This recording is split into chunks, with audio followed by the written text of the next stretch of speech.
What's going on, YouTube? So I've been playing a lot of God of War lately, mainly God of War Ascension for my playthrough, and while editing the video for that specific part, I noticed something that I wanted to share with you guys. Why the fuck would Kratos use the Fire of Ares when he wants to distance himself from the God of War? The Fire of Ares is right there in front of him, and he doesn't give it a second thought about putting his blades in that goblet of fire. Like, what if that was put there on purpose by Ares himself to get Kratos to go on a second murder spree for him? This already happened once. He received the Blades of Chaos in exchange for the oath to the God of War, and we all know where that has gotten him. Right here, trying to break that oath because of the terrible deeds that Ares has made him do. You'd probably expect that Kratos would think twice before putting his blades into Ares' bowl of candy, hoping he'd get a surprise toy out of it. He was a Spartan general, after all, and I'm pretty sure that you don't become a Spartan general without having a somewhat tactical mindset. And even so, he already made a big mistake in trusting the God of War and receiving power from him. You'd think he'd be more calculated at this point. I'm pretty sure that whoever came up with this had no idea whatsoever about what God of War story is about and what relation Kratos had with Ares. Otherwise, this would have been done completely differently. And on the other side, wouldn't the God of War know that someone is using his fire? Especially when that someone is using it with the Blades of Chaos? I mean, he is the one who left the fire there, right? It's his power after all. If Kratos could get it, then anybody can? Or if not, and it was meant to be used with the Blades of Chaos, are there more sets of Blades of Chaos? Can you use the fire with anything else? There's so many questions!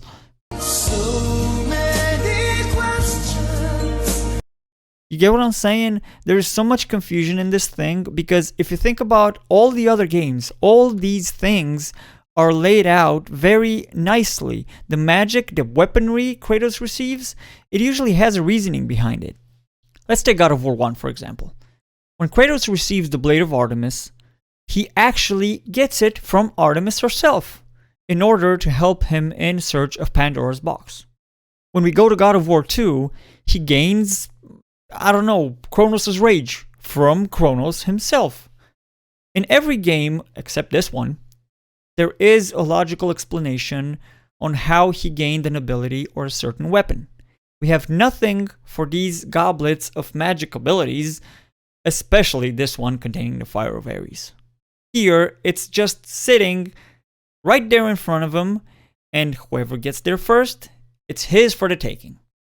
Now, the developers could have used Helios, who is the personification of the sun, or even better, Hephaestus, who is the literal god of fire and blacksmithing, instead of Ares. I understand that Hephaestus or Helios or whatever god they might have thought about probably wouldn't have had the same impact for the players as Ares. But this game was released after God of War 3, so most people probably should already know who Hephaestus is. There is also the fact that this game was built up with multiplayer in mind. Why do I say this? Well, in Ascension's multiplayer, you have a selection of gods to choose from when you create your character. We have Zeus, Poseidon, Hades, and, of course, Ares. These are basically the same gods we use in single player. The difference is that here, these gods will define your playstyle. Having Ares as your god will give you more of a tanky, warrior type of playstyle. I'm not sure about the others, as I didn't play that much multiplayer myself to give a proper opinion on this.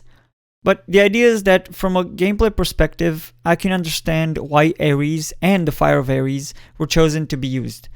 But that doesn't excuse the fact that if you think about it long enough, it doesn't really make sense in the story. And when it comes to God of War, that should be the top priority, not the other way around.